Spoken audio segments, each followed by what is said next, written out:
오늘 아침에 살펴볼 말씀은 사사기 7장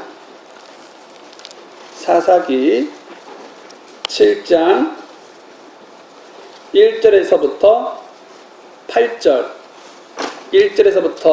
8절까지 말씀입니다.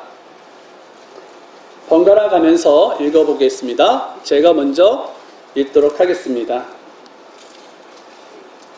그때에 여룹바알 곧 기드온과 그와 함께한 온 백성이 일찍 일어나 헤롯의 샘 옆에 진을 쳤더라. 이처럼 미디안 족속의 군대는 그들의 북쪽 모래산 옆 골짜기에 있게 되었더라.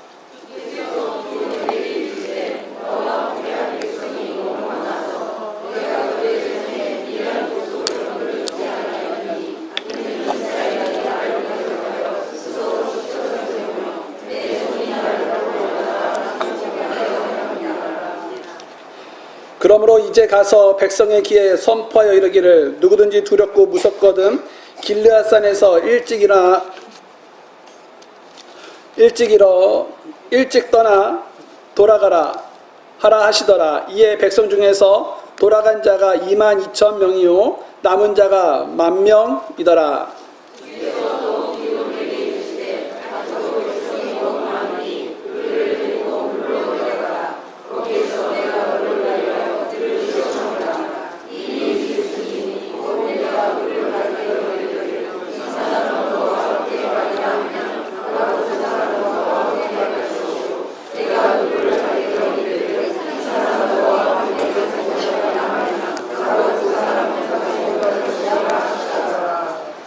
이에 그가 백성을 데리고 물로 내려가니 주께서 기드온에게 이르시되 너는 개가 핥은 것 같이 자기의 혀로 물을 핥은 모든 자를 따로 세우고 무릎을 꿇고 마시는 모든 자도 그와 같이 하라 하시더라.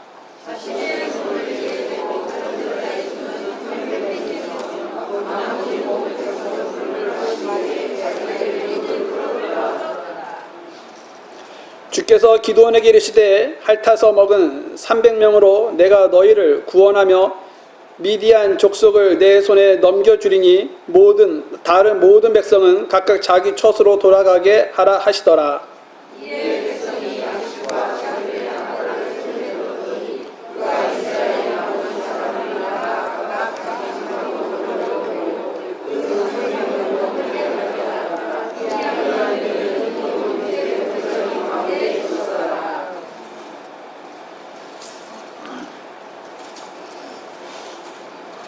네, 오늘은 올바른 헌신의 방향이라는 제목으로 말씀을 나누도록 하겠습니다. 하나님께서 기뻐하시는 일들이 많이 있죠. 그 중에 하나가 바로 우리 몸을 거룩하고 하나님께서 받으실 만한 살아있는 희생으로 드릴 때 하나님께서는요 기뻐하시며 가장 기뻐하십니다. 즉 자신을 주님 앞에 드릴 때 하나님께서는요 가장 기뻐하신다라는 것이죠. 우리는 이것을 무엇이라고 부릅니까? 헌신이라고 부르죠. 그런데 문제는 헌신이라고 해서 하나님께서 다 기뻐하시냐? 무조건 기뻐하시냐? 그런 것은 아니다라는 것입니다. 예수님을 만나기 전 사울을 한번 생각해 볼까요? 바울은요 이 예수님을 만나기 전 어떤 사람이었습니까? 교회를 핍박했던 사람이었죠. 빌립보서 3장 6절에서 이렇게 소개하고 있습니다. 열심에 관하여는 교회를 핍박하였고 율법 안에 있는 의에 대하여는 비난받을 것이 없는 자로다.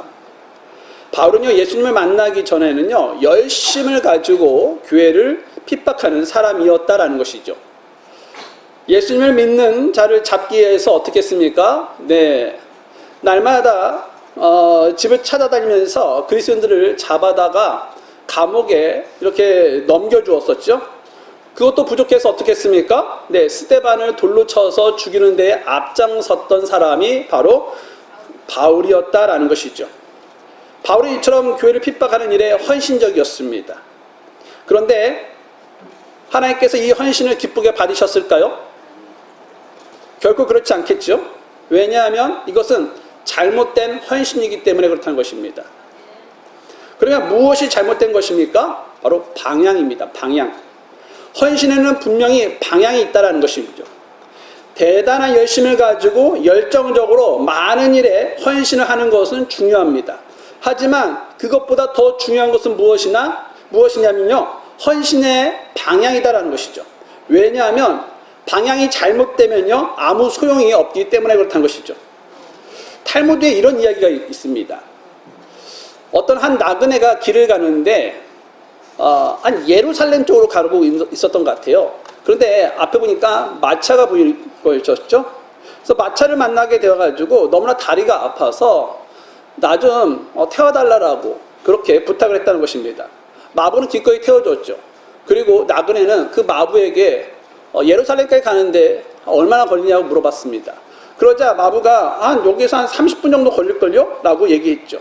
나그네는 고맙다고 인사하며 잠시 잠에 들었습니다. 잠에서 깨보니까 30분이 지났던 거예요. 그래서 나그네는 마부에게 물었습니다. 이제 30분이 지났으니까 예루살렘에 다 도착했죠? 라고 물어봤더니 아닌데요? 1시간 정도 걸릴 것 같은데요? 라고 말했던 것이죠. 아니 아까 30분 남았다고 하지 않았습니까? 라고 물었더니 이 마차는 반대 방향으로 가는 마차인데요? 라고 말했다는 것입니다. 여러분 방향이 잘못되면요 아무리 속도를 높이고 편리하더라도 결코 목적지에 이를 수 없다라는 것이죠. 목포가 목적지라면요 네 아무리 빠르고 편리하더라도 강릉 가는 기차를 타서는 안 된다는 것이죠. 네 인천 가는 사람들이 대부분이죠. 그런데 이따가 인천을 가지 않고 인천 가는 버스를 타지 않고 저희 차를 타면요 큰일 난다는 것입니다. 그래서 여러분 중요한 것은 무엇이냐? 방향이죠. 그런 것처럼 헌신도 마찬가지입니다. 헌신이 여러분 방향이 가장 중요하다는 것이죠. 아무리 열심을 다하여 일을 다 하고요 노력을 하고 일을 많이 하고 열정적이고 희생을 해도요 헌신이 방향이 잘못되면 말짱 도루묵이 된다는 것입니다. 방향이 잘못된 헌신은요 차라리 안 하는 일만 못하게 되는 쓸쓸한 결말을 마무리가 되는 것이죠. 이단에 빠진 사람들을 한번 또 생각해 볼까요? 이단에 빠진 사람들을 보면요 교조나 그들이 따르는 그런 단체를 위해서 상상을 초월하는 그런 열심을 낸다는 것입니다. 심지어는 부모를 버릴 뿐만 아니라 부모를 고소하고 고발하는 일까지도 벌어지죠. 더 심지어는 자신의 몸을 파는 그런 여자들도 있지 않습니까? 교조를 위해서, 그 단체를 위해서. 예, 이단들이 이렇게 지나칠 정도로 헌신과 희생을 한다는 것입니다. 왜 그럴까요? 바로 그런 헌신과 희생을 요구하기 때문에 그렇다는 것입니다. 또한 그들은요 그것을 원동력으로 삼고 있다는 것입니다. 그래서 이단의 헌신은요 보통 그런 교회의 헌신보다 겉으로 보기에 엄청나게 더 대단하게 보이죠. 남들보다 더 열심히 일하고 희생적이고 고통스러운 그런 부분을 잘 참아낸다는 것입니다. 그래서 열심을 따지다 보면요 이단보다 더 헌신적일 수가 없죠. 하지만 이것은 어떻습니까? 잘못된 열심이다라는 것입니다. 즉 방향이 잘못된 헌신이라는 것이죠. 그래서 이런 헌신은요 결코 하나님을 기쁘게 할 수가 없다라는 것입니다. 그런데 불행하게도요 이 많은 성도들은요 이단들과 같이 헌신을 남들보다 더 열심히 일하고 더 많은 그런 물질과 시간을 바치고 더 열정적으로 섬기는 것을 헌신이다라고 생각한다는 것입니다. 즉 헌신을 열심과 크기와 열정과 비례하는 것으로 생각한다는 것입니다. 그래서 이러한 것들이 크면 클수록 더 헌신적이고 이런 것들이 적으면 적을수록 덜 헌신적이라고 생각한다는 것이죠. 하지만 성경에서 말씀하고 있는 헌신은요 단지 열심과 크기, 열정만 있으면 되는 것이 아니다라는 것입니다. 이러한 것들도 물론 중요합니다. 하지만 여러분 더 중요한 것은 헌신의 방향이라는 것이죠. 즉 무엇을 위해 헌신하느냐가 더 중요하다는 것입니다. 그러면 무엇을 위해 헌신해야 할까요? 주님을 위해서 헌신해야죠. 주님 외에 사이비 교주나 그런 이단의 우두머리나 나 자신을 위해 헌신하는 것은 방향이 잘못된 헌신이며 주님을 기쁘게 할 수 없는 모습이다라는 것입니다. 그래서 나 자신을 드러내기 위해서 열심을 섬기고 많은 물질로 헌금하는 것, 이런 것은 우리가 삼가해야 한다는 것이죠. 또한 나 자신이 얼마나 헌신된 성도인지를 사람들에게 인정받고 칭찬받기 위해서 나 자신의 영광을 위해서 열심을 내는 것, 이런 것도 우리는 금해야 한다는 것입니다. 그런 헌신은 잘못된 그런 방향으로 가고 있는 헌신이다라는 것이죠. 그렇다면 우리는 지금 무엇을 위해, 누구를 위해 헌신하고 있습니까? 혹시 나 자신을 위해서 헌신하고 있습니까? 아니면 주님을 위해서 올바른 헌신을 하고 있으십니까? 이것을 우리가 쉽게 구별하는 방법이 있습니다. 그것은 바로 내가 어떤 일을 열심히 해서 했는데도 사람들이 인정해주지 않을 때 내가 어떤 마음이 드는가를 통해서 그런 것을 우리가 구별할 수가 있다는 것이죠. 만약 누가 알아주거나 말거나 처음부터 끝까지 신실하게 변함없이 기쁘게 헌신하고 있다면 그것은 바로 주님을 위해 헌신하고 있는 것이다라는 것입니다. 그런데 만약 서운하고 섭섭한 마음이 들어서 더 이상 열심을 내고 싶은 마음이 들지 않을 경우, 그리고 더 이상 봉사할 그런 의욕이 떨어지고 의욕을 느끼지 못한다면 그것은 나를 위한 헌신이다라는 것입니다. 그것은요, 주님을 위한 헌신이 아니라 나 자신을 위한 헌신이다라는 것입니다. 그런 헌신은요, 주님을 기쁘게 할 수가 없지요. 그래서 우리가 헌신을 할 때는 나 자신을 위해서 헌신해서는 결코 안 된다라는 것입니다. 또한 우리가 헌신을 할 때 주님의 일을 도와주고 있다라고 생각해서는 안 되는 것입니다. 마치 하나님만으로 안 되니까 우리의 힘이 필요해서 우리가 주님을 돕는다고 생각해서는 안 된다는 것이죠. 이것은 큰 착각인 것입니다.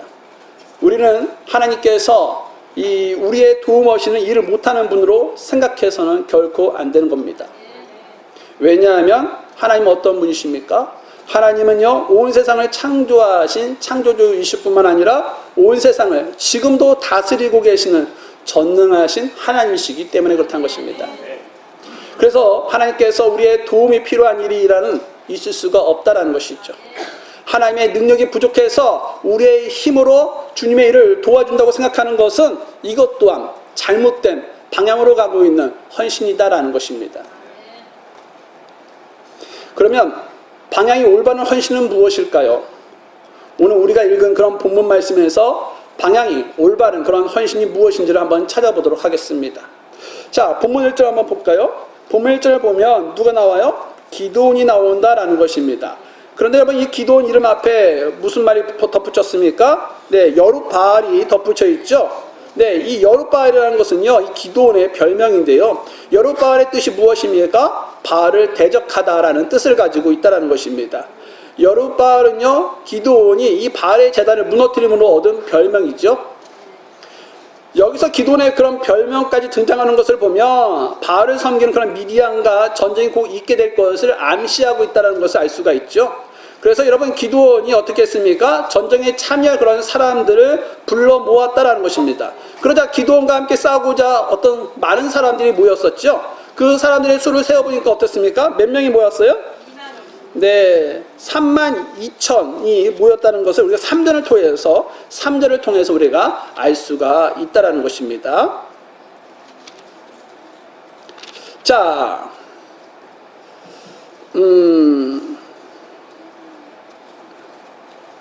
그런데 여러분, 이 미디안의 군대의 그런 숫자는요, 이 사사기 8장 10절에 따르면요, 얼마의 사람들이 모아져 있었습니까? 13만 5천이다라는 것입니다. 8장 10절에 보면요, 네, 14만 5천 명이 미디안 군대가 모았다는 것입니다. 그래서 이 전쟁은요, 이스라엘 군대가 절대적으로 열세인 것이 사실이다라는 것입니다. 하지만 쉽게 포기할 만한 싸움입니까? 쉽게 포기할 만한 싸움은 아니다는 것입니다. 한번 해볼 만한, 한번 전투해볼 만한, 한번 싸워볼 만한 그런 전쟁이라는 것입니다. 왜일까요? 한 명당 5명을 붙어서 이기면 된다는 것입니다.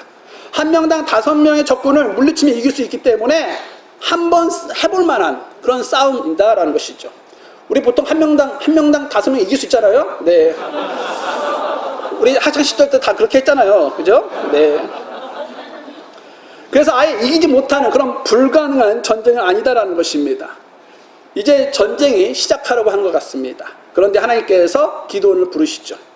그리고 이렇게 말씀하십니다. 2절 보시면 주께서 기드온에게 이르시되 너와 함께한 백성이 너무 많아서 내가 그들의 손에 미디안 족속을 넘겨주지 아니하리니.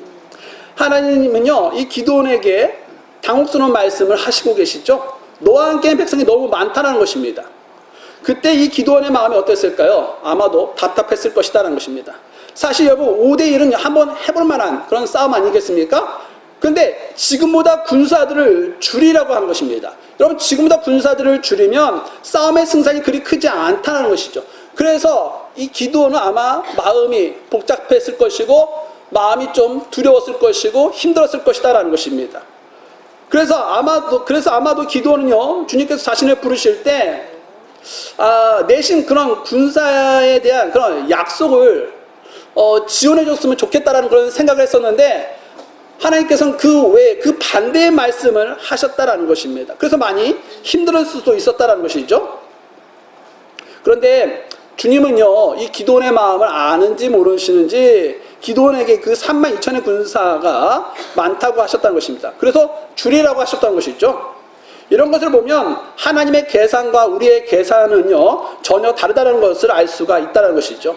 13만 5천 명가요 그 3만 2천 명은 누가 봐도 이 3만 2천 명이 터무니없이 부족한 그런 숫자다라는 것입니다. 그런데 하나님은 기드온에게 지금의 그런 군사가 너무 많다고 하시면서 이 3만 2천 명의 군사 중에서도 전쟁이 두렵고 무서운 사람은 모두 집으로 돌아가라 이렇게 명령을 내리게 하셨다는 것입니다. 3절 말씀 한번 볼까요? 그러므로 이제 가서 백성에게 선포하여 이르기를 누구든지 두렵고 무섭거든 길라산에서 일찍 떠나 돌아가라 하라 하시더라. 이에 백성 중에서 돌아간 자가 22,000명이요 남은 자가 10,000명이더라. 전쟁이 두렵고 무서운 사람은 돌아가라고 하자 이 32,000명의 군사 중에 무려 22,000명이 집으로 돌아갔다는 것입니다. 그래서 남은 자가 몇 명이에요? 10,000명이다라는 것입니다. 이제 13만 2천 대 10,000명의 싸움이 된 것이죠. 즉 13대 1의 싸움이 되었다라는 것입니다. 당시 기드온은요 아마도 돌아가는 군사들의 뒷모습을 보면서 초조하게 봤을 것이다라는 것이죠.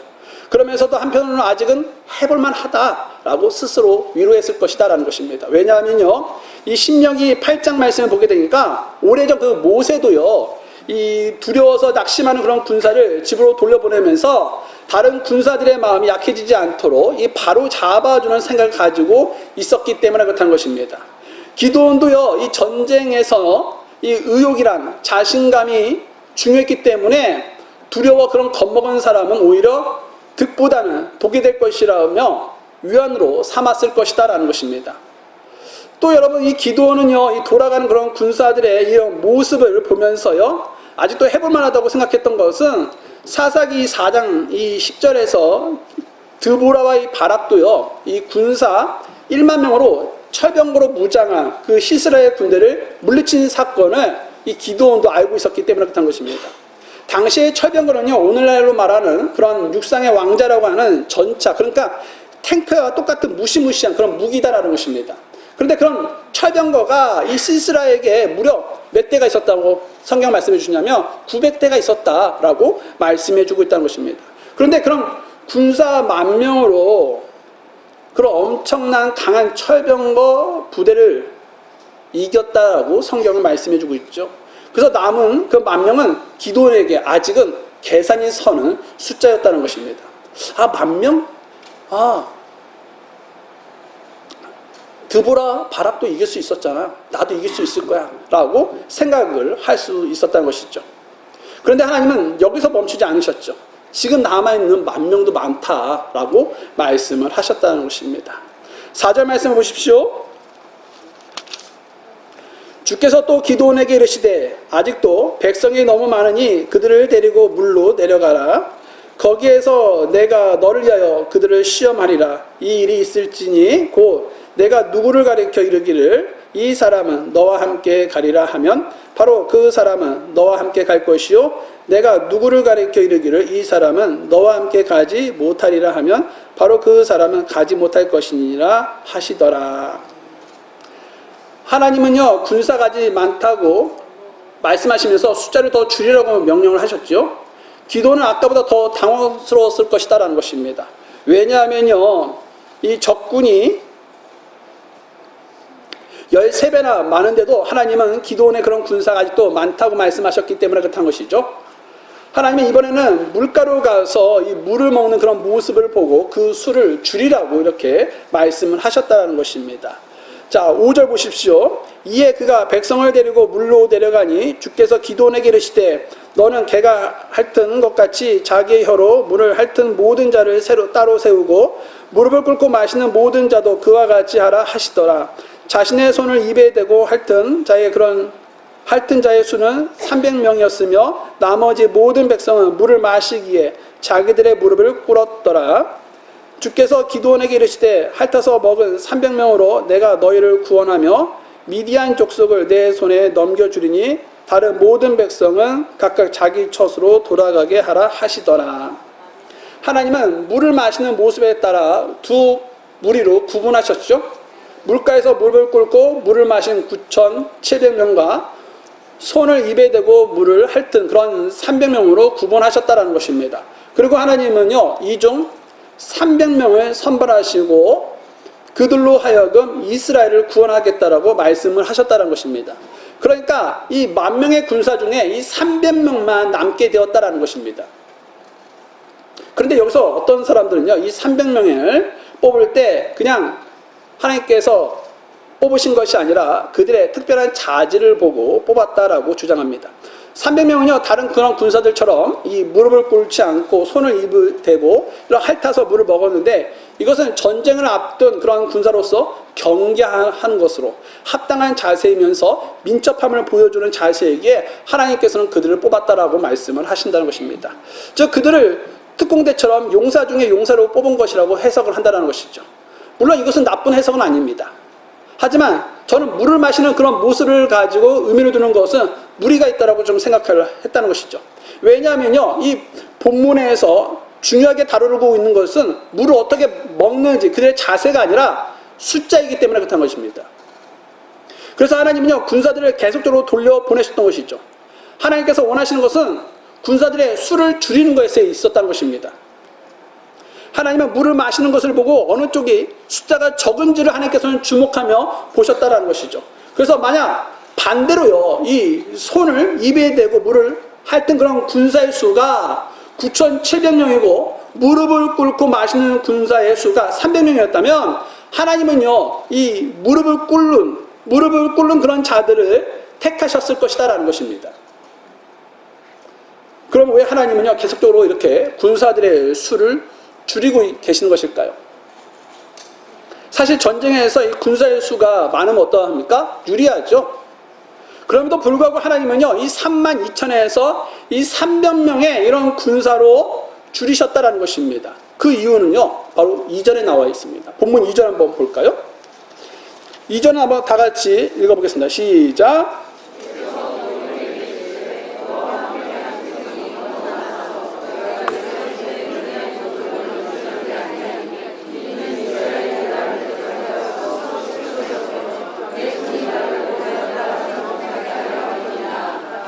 아멘.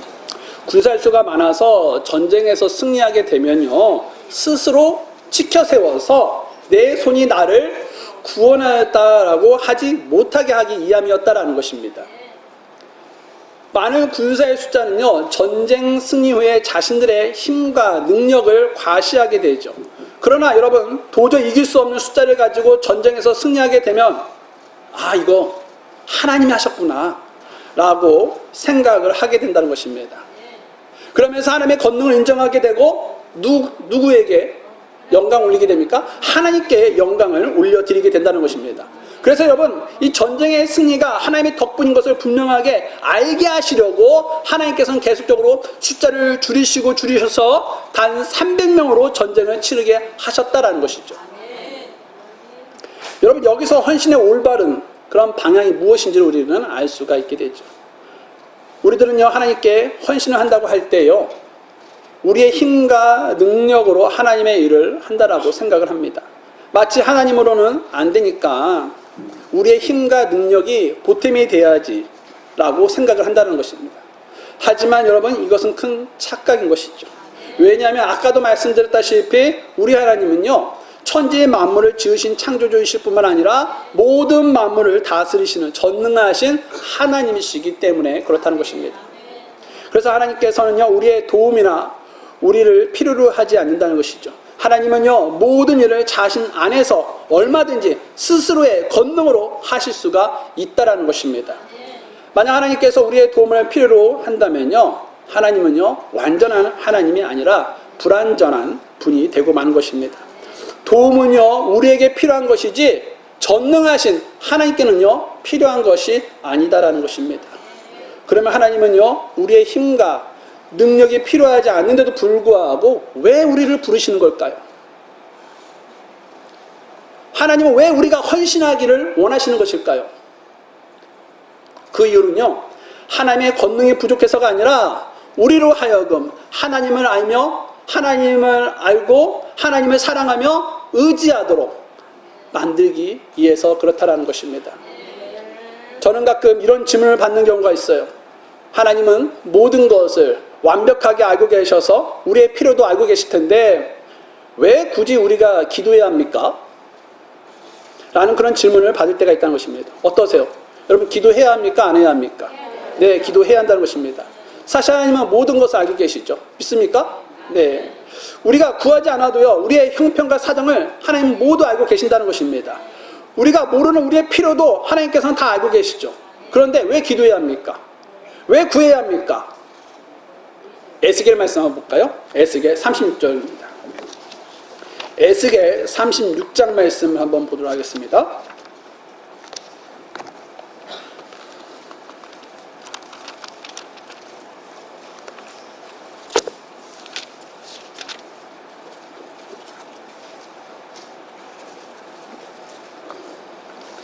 에스겔서 36장 37절에서부터 38절 같이 읽을 겁니다.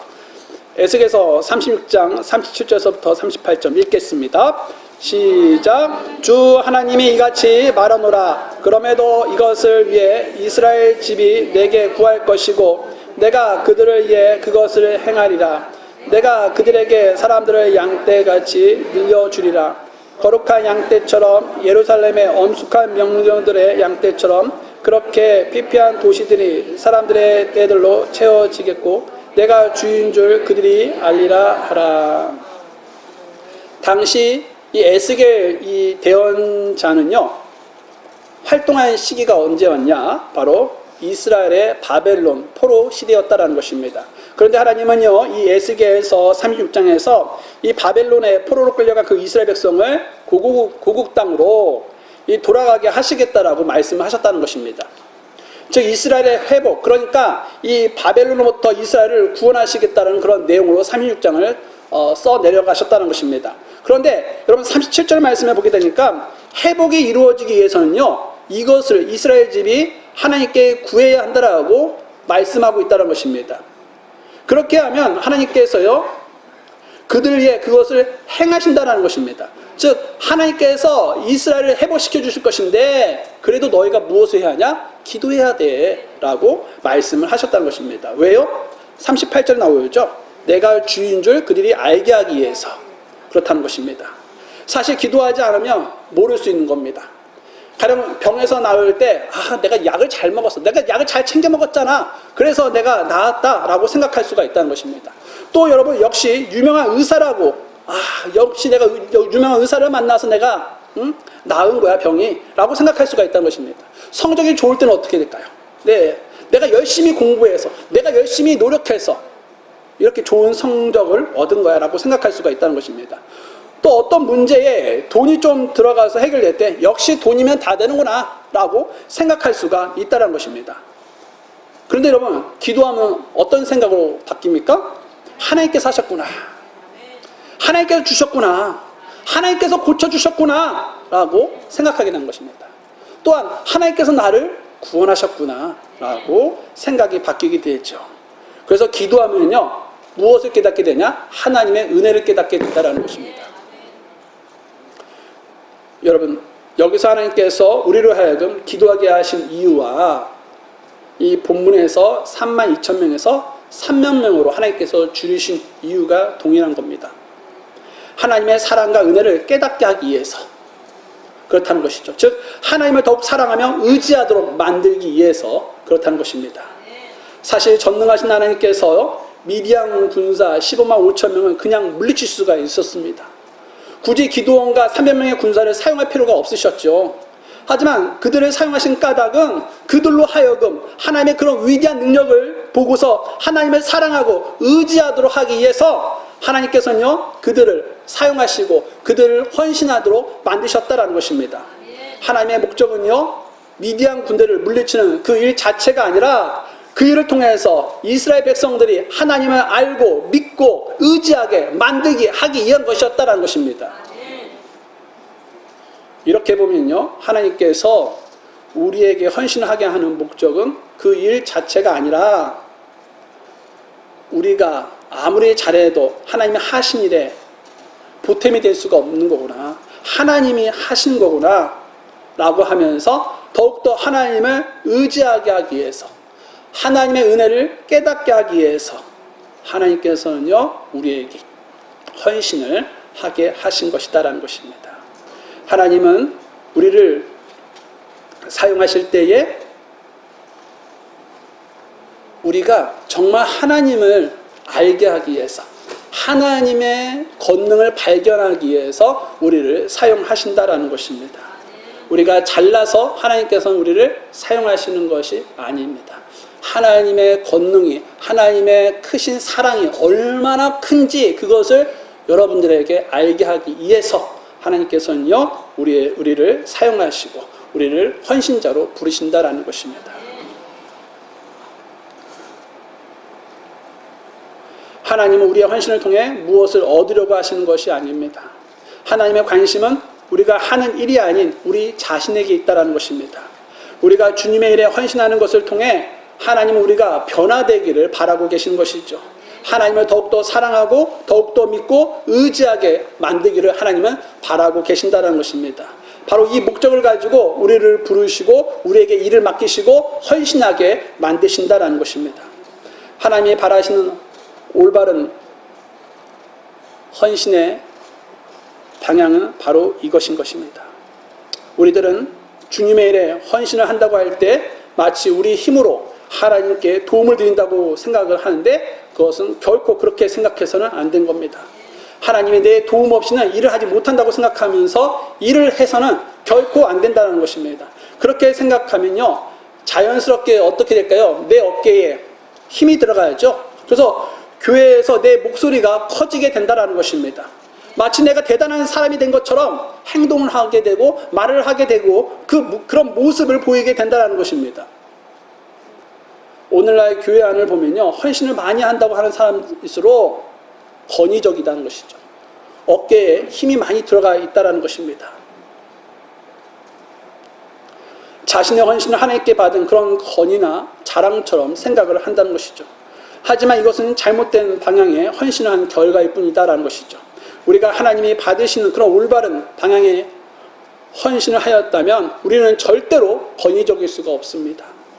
오히려 우리는 어떻게 됩니까? 우리의 그런 연약함과 우리의 부족함을 철저히 깨닫고 하나님의 능력을, 하나님의 권능을 더욱더 의지하는 그런 겸손한 모습을 보이게 된다는 것입니다. 헌신하면 헌신할수록 내가 하는 것이 아니라 하나님이 하시는 것이다 라는 것을 깨닫게 된다는 것입니다. 사도 바울은요, 올바른 방향에 헌신을 한 성도가 어떤 고백을 하게 되는지를 보여주는 참 좋은 예가 있는데요. 고린도전서 15장 10절 말씀을 잠깐 보십시오. 고린도전서 15장 10절입니다.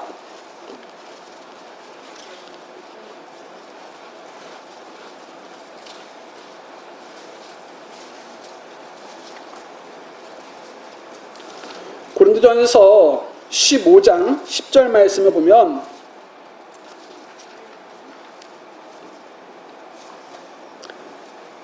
그러나 나의 나된 것은 하나님의 은혜로 된 것이니 내게 베푸신 그분의 은혜가 헛되지 아니하여 내가 그들을 모두보다 더 많이 수고하였으나 내가 아니요 오직 나와 함께 하신 하나님의 은혜로다.